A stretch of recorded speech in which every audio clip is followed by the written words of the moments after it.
Aujourd'hui, c'est pastel. Je vais expliquer quelques principes des effets de matière du pastel.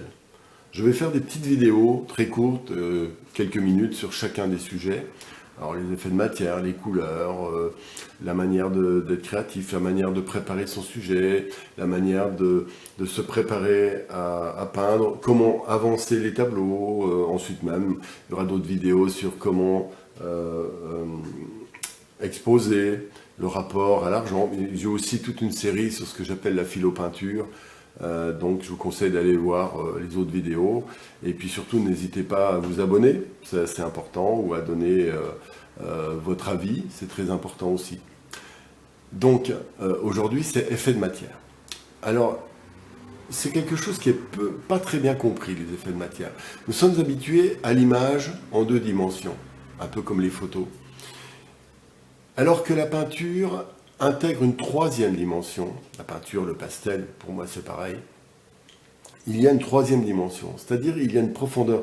Quand la lumière arrive sur une surface, elle ne rebondit pas tout de suite, elle va rentrer à l'intérieur de la matière, justement, picturale, enfin des colorants, des glacis si c'est de la peinture, ou des grains de pastel, et avec toute cette histoire la lumière va raconter une histoire en traversant la matière. Par exemple, chaque couleur est issue de matériaux différents. Chaque couleur a une histoire même peut-être de milliards d'années, parce que prenons le lapis lazuli, qui était la couleur bleue utilisée à la Renaissance. Eh bien, cette couleur est venue d'une pierre qui a une durée extraordinairement longue depuis sa création, des milliards d'années peut-être des fois. Eh bien, c'est tout ce jeu qui est présent dans la matière. Il faut être d'abord conscient de ça, c'est que la matière, ce n'est pas une surface pixelisée. N'oublions pas que l'image, lorsque nous peignons l'image que nous voyons, que nous allons reproduire, passe, par exemple, si nous voyons quelque chose, ça passe par les yeux, le nerf optique va transférer au cerveau et l'image est complètement reconstituée.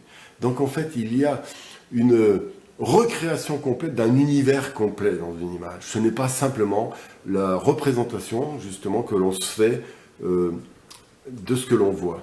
On voit infiniment plus de choses que ce que nos yeux croient voir. En fait, si on est attentif, si on envoie notre pensée pénétrante, enfin notre vision pénétrante dans ce que nous voyons, dans ce que nous peignons, il se passe quelque chose qui est de la nature de l'alchimie. Voilà pourquoi c'est si important la matière. Donc je répète, la matière, alors dans le cas du pastel, c'est de la créer quelque part du calcaire avec des pigments et puis des éléments collants qui sont broyés, reconstitués dans des petits tubes. Voilà.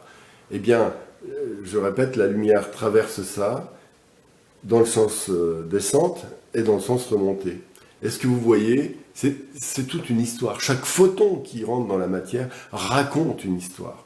C'est ça qu'il ne faut jamais oublier. Et c'est ça le mystère de la pratique des arts, pour la pratiquer. Mais même quand vous regardez un tableau, pour ça que voir une photo de tableau est infiniment moins intéressant que de voir le vrai tableau.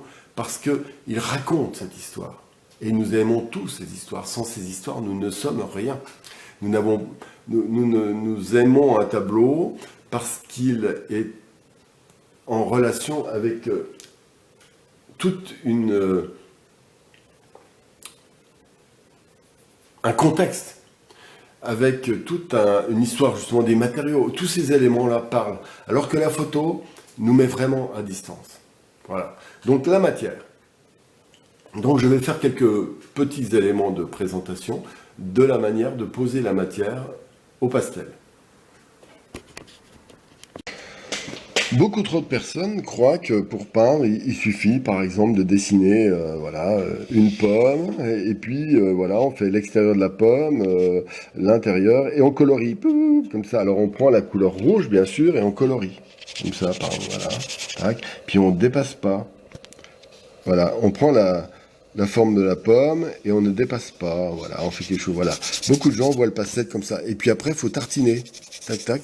Et puis, voilà, on a donc la couleur rouge. Ensuite, il y a la couleur du fond. Et puis ensuite, il y a la couleur, etc. Et puis de l'objet suivant, etc. Ça, c'est évidemment une énorme erreur. La peinture est avant toute chose affaire de matière, de mouvement, de flux, d'énergie. Ainsi, si on veut... par exemple, il y a plein de manières de poser la peinture. Par exemple, le pastel, vous pouvez le mettre, bien sûr, de manière linéaire, comme ça. On peut travailler comme ça. Donc ça va donner un effet de matière.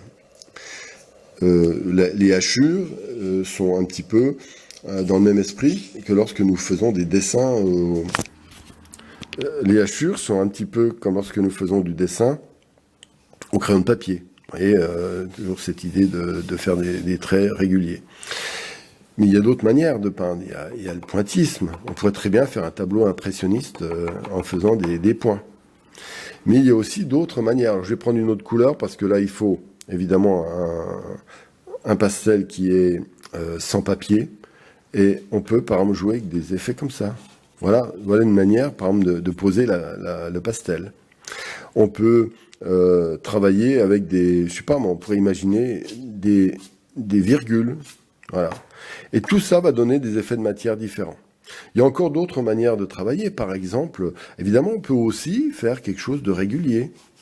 Voilà. Donc on va se dire, je vais faire d'abord une couche claire, comme ça, et on va l'estomper un petit peu. Donc ça va donner aussi un effet de matière différent. C'est où on met le pastel en estompant. Alors, on peut aussi, par exemple, sur ce pastel estompé, rajouter, par exemple, une couleur. Alors, on peut la rajouter comme ça, pour faire, par exemple, un dégradé. Ça, c'est un dégradé à l'estompage. Bon, il est mal fait, mais bon, vous comprenez le principe. Mais on peut aussi, dessus, rajouter des petits points. On revient à ce qui est ici.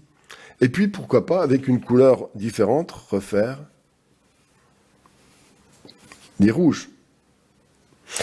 Donc, on voit bien que là, dans ce cas-là, il y a déjà une infinité de solutions par rapport au coloriage tout bête que j'ai montré au début. Donc ça, c'est très important. Ensuite, on peut de nouveau légèrement estomper et de nouveau remettre, par exemple, du blanc, etc. Donc, là, on crée une troisième dimension. C'est pas seulement abscisse ordonnée, mais c'est surtout une profondeur et tous ces éléments. Imaginez que votre œil descende dans l'infiniment petit, eh bien, on verrait tous ces grains qui se mélangent, etc. Alors ensuite, le pastel, il peut se mettre aussi autrement. Par exemple, on peut très bien.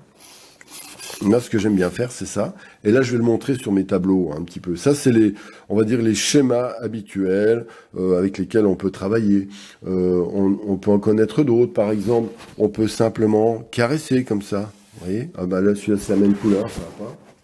On peut juste caresser, par exemple. C'est ce que j'appelle quelque part les glacis au pastel. C'est-à-dire, on met juste une toute petite couche qui va nuancer très succinctement la surface de manière plus ou moins régulière. Alors, il faudrait que le bâton soit parfaitement plat, qu'il y ait une surface bien droite pour que ça soit régulier. Cela dit, c'est pas forcément intéressant que ce soit régulier. Voilà donc plein de manières de mettre le pastel. Et puis, vous pouvez en inventer d'autres. Et puis, tout ça, ça se cumule. Après, on peut de nouveau là-dessus refaire tac comme ça, par exemple. Et puis, là-dessus, on va reprendre un dessin minutieux. Par exemple, c'est là qu'on va faire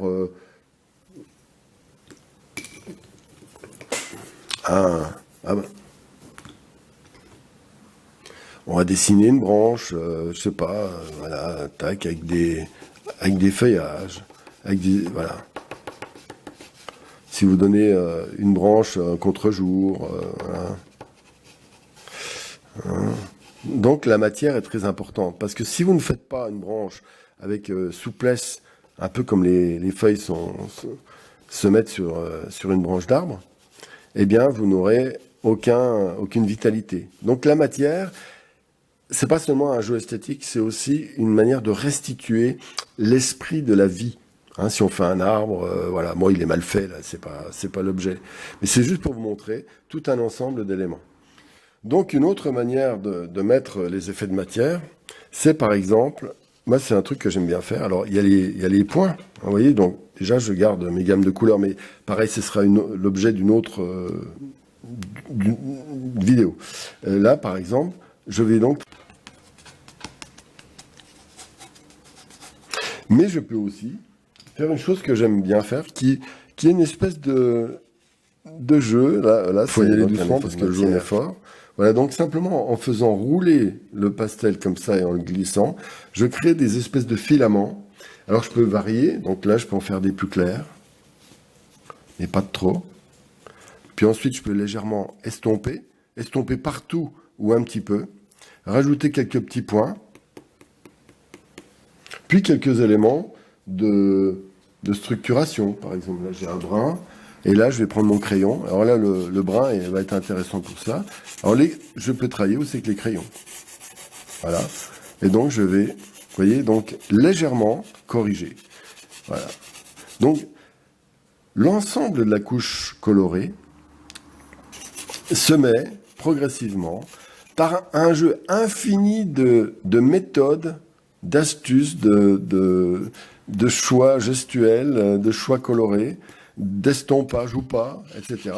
Et ce qui fait que la quantité d'informations qui va être mise sur le pastel est incroyablement enfin c'est une quantité impressionnante d'informations qui vont être données.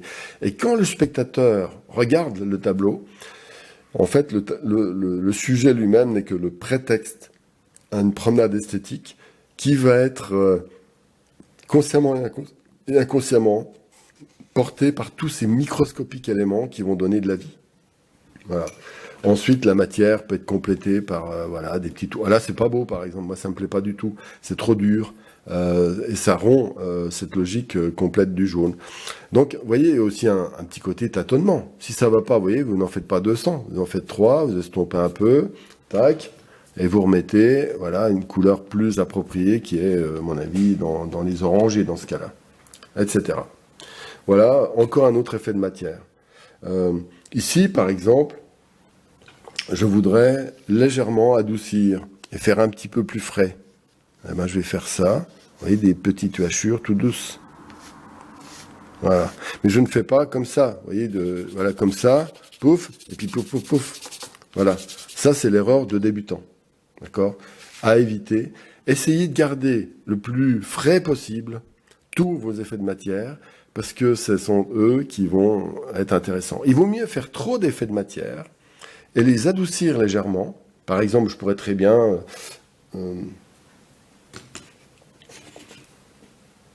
mettre, c'est pas, voilà, trop d'effets de matière, comme ça, tac, tac, tac, tac. Puis voilà, je mets trop d'effets de matière, comme ici, voilà, comme ça. Bon, c'est trop brutal. Et là, je peux les adoucir. On peut toujours adoucir. Voilà. C'est très facile d'adoucir. Par contre, quand tout est lissé, vous n'aurez aucune matière au fond. Bon, là, c'est pas une grande réussite, mais enfin, c'est pas grave, je reprendrai. Alors après, je reprends mon crayon et je vais le gérer. Et en fait, par le jeu du gris sur ce rosé, ce vieux rose, donc je vais rétablir l'équilibre. Je crée une petite différence et ça va créer toute cette vie qui fait que, un peu de manière accidentelle, un peu de manière voulue, eh bien, des choses différentes se mettent en place. Et c'est ça, c'est une forme de réalité extrêmement intéressante. Vous voyez, là, c'est pas beau. Je fais simplement quelques traits comme ça. Ou alors, je pourrais le faire comme ça, évidemment, hein, peu importe. Voilà. Après, je peux de nouveau estomper. Là, c'est encore pas bien. Hop.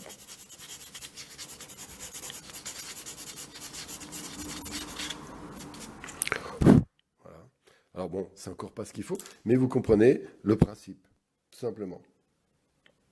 Il y a encore un aspect dont je n'ai pas parlé, ce sont les papiers. En fait, là, c'est un papier spécial qui donne un effet particulier. Ce papier, c'est du pastel mat, il est très accrocheur, donc c'est pour ça que j'ai pu faire ça. Mais il y a des papiers qui adhèrent moins, qui ont beaucoup plus de colle, et donc les effets de matière seront différents. Donc les effets de matière vont dépendre du support, vont dépendre des pastels eux-mêmes, qui peuvent être plus ou moins gras, plus ou moins secs, ils peuvent être plus ou moins fins, depuis le crayon qui est très fin, jusqu'à des carrés de pastel qui sont très importants. Donc, on est face à une infinité de solutions quand on peint au pastel, et c'est cette infinité de solutions qu'il faut être capable de mettre en scène, de manière consciente et inconsciente, toujours dans une idée de jeu. N'oubliez pas, la peinture, c'est jouer. Hein. Et donc, dans ce processus, amusez-vous, et vous êtes le maître de votre propre destinée.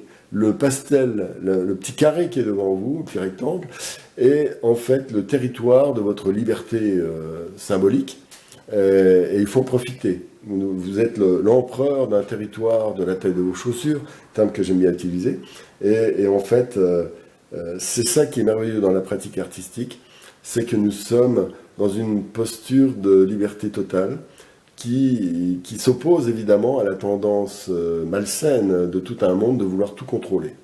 Voilà pourquoi la pratique de l'art a toujours été tellement contrôlée dans l'histoire, et voilà pourquoi Joseph Beuys a dit « l'art sauvera le monde », après que Dostoïevski ait dit « la beauté sauvera le monde ». Voilà, donc nous sommes dans un territoire inconnu, plein de beauté, plein de liberté, profitez-en. Et la matière, l'usage des matières, est un des éléments les plus joueurs, les plus enfantins. Vous savez, quand on jouait dans la boue avec des cailloux, quand on était gamin, il y a tout des tas d'éléments. La matière, se toucher, c'est le premier élément. Une texture est fondamentale dans la pratique artistique. Voilà. Suite à la prochaine vidéo, n'oubliez pas de vous abonner. Bonne journée.